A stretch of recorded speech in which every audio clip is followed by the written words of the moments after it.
자, 오늘은 우리가 오우가라는 작품을 공부를 해볼 건데요. 자, 여러분, 오우가는 이제 시조 중에 좀 유명한 윤선도라는 시인이 쓴 시조죠. 그러니까 뭐 시인이라고 보기는 어렵죠. 그쵸? 고전시에서는 사실상 그냥 공부를 했던 학자들이 시를 남기는 경우가 많았기 때문에 그래서 윤선도라는 사람은 이제 만흥으로도 되게 유명한 사람이죠. 그래서 만흥이라는 작품도 남겼고 오우가라는 작품도 그렇고 전반적으로 자연 친화에 대한 어떤 감흥을 이루는 작품들이 굉장히 많다라는 거예요. 그래서 오우가는 시조라는 갈래에 속해 있기 때문에 우리 친구들이 시조의 갈래 설명을 쌤이 같이 영상을 보내주죠. 그럼 그 갈래 설명 영상을 꼭 보고 이 작품을 보는 걸 추천을 합니다. 왜냐? 시조는 정형시로서 형식이 매우 엄격하게 정해져 있는 시예요. 따라서 우리 친구들이 그 시조의 형식에 대한 이해가 꼭 필요하고요. 형식에 대한 이해를 통해서 내용에 대해서 좀 더 이해할 수 있다라고 보면 좋을 것 같습니다.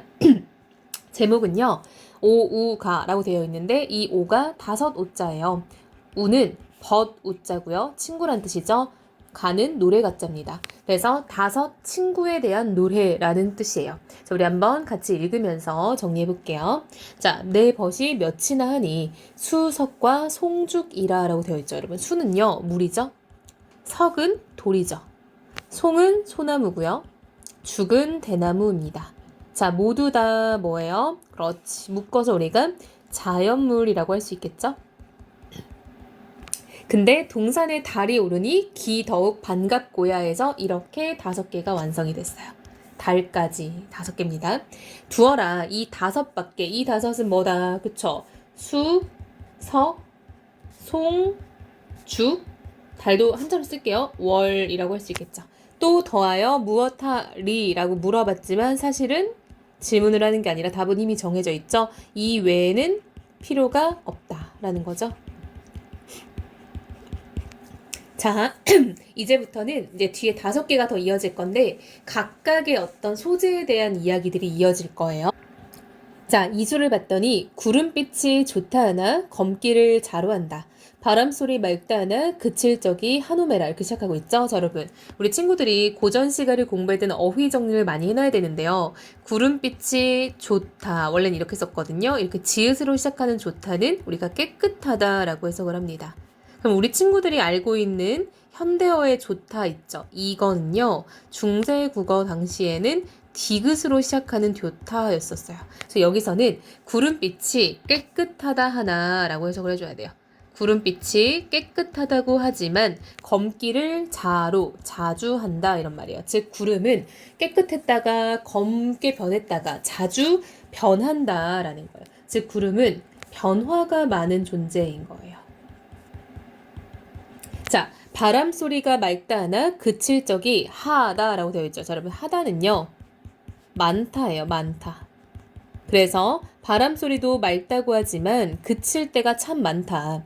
좋고도 그칠 리 없기는 물뿐인가노라 라고 해서 여기서 지금 물을 소개했죠. 즉 물은 좋기도 하지만 그치지 않고 즉 변화가 없다라고 해석할 수 있겠죠. 변화가 없다는 점에서 물이 좋다. 두 번째, 꽃은 무슨 일로 피면서 쉽게 지고 풀은 어이하여 푸르는 듯 누르나이. 자, 여러분 보세요. 마찬가지로 꽃과 풀도 변화가 매우 많다라는 얘기를 하는 거예요. 예쁘다가도 금방 져버리고 풀도 푸른 듯 하다가 금방 져버린다. 아마도 변하지 않는 거는 뭐밖에 없다? 바위밖에 없다. 즉 여러분 이 사람은요. 지금 변하지 않는 속성, 불변의 속성을 매우 긍정적으로 보고 있다라는 걸 알 수 있죠. 더우면 꽃이 피고 추우면 잎이 지거늘 소라 너는 어이 눈서리를 모르는가. 자, 여러분 소나무죠. 소나무를 너라 칭했죠. 여러분 너는 인칭대명사니까 의인법이겠죠. 어이 눈서리를 모르냐. 자, 여러분 원래 눈서리라는 거는 이런 나무 입장에서는 뭔가 나무를 춥게 만드는 시련과 고난이라 할 수 있겠죠. 근데 이러한 소나무는요. 시련과 고난을 모른다라는 거예요. 근데 여러분 이 모르는다가 문법적으로 이게 이제 2인칭 주어가 나오면은 의문형으로 해석을 해줘야 돼요. 근데 우리가 뭐 지금 문법을 공부하는 건 아니니까 그냥 이게 의문형이다라는 것만 좀 숙지하고 넘어가면 좋을 것 같아요.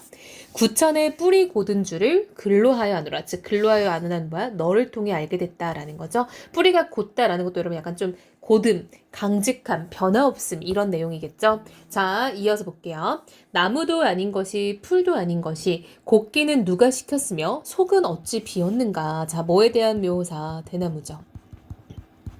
앞에서는 죽이라 나왔었죠. 저렇고 사시에 푸르니 지금 뭡니까? 이것도 불변이죠. 사시사철 변하지 않고 푸르다. 그를 좋아한다. 여러분 그는 뭡니까? 그쵸? 대나무를 뜻하는 거죠. 그래서 화자는 대나무에 대해서 지금 좋아하는 마음이 있다. 자, 마지막 작은 것이 높이 떠서 만물을 비추니. 자, 여러분 뭡니까? 달이죠. 밤중에 광명이 너만한 이가 또 있겠냐. 달을 너라고 인칭 대명사로 칭하고 있으니까 의인법이겠죠. 또 있냐라고 하지만 사실은 서리법이죠. 보고도 말을 아니하니 내 친구인가 하노라 라고 해서 여러분 지금 한 수에 하나씩 친구를 소개했었어요. 그쵸? 자, 보면은 첫 번째는 뭐였어? 여기 물이죠. 자, 두 번째는요. 여기 바위 있었죠? 자, 세 번째는 소나무 있었고요. 네 번째는 대나무 있었고요. 다섯 번째 달 해서 우리가 1수에서 첫 번째 연에서 인트로죠. 모든 친구들을 소개한 다음에 그다음 한 연에 하나씩 배정하여 얘기를 하고 있죠. 그러나 전반적으로 보면은 지금 이 사람이 긍정하는 속성은 뭐다? 그쵸? 불변의 속성을 긍정하고 자주 변하는 것을 이 사람은 부정하는 속성을 지금 보고 있죠.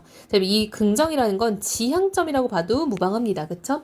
불변의 속성을 지향한다. 그럼 반대는 변화의 속성을 지향한다 라고도 볼 수 있겠죠. 부정한다, 지향한다는 내가 좀 싫어한다, 좀 꺼린다 이렇게 보면 돼요. 그래서 이 시는 본인이 좋아하는 어떤 자연물들에 대한 이야기를 담은 연시조다라고 보면 됩니다.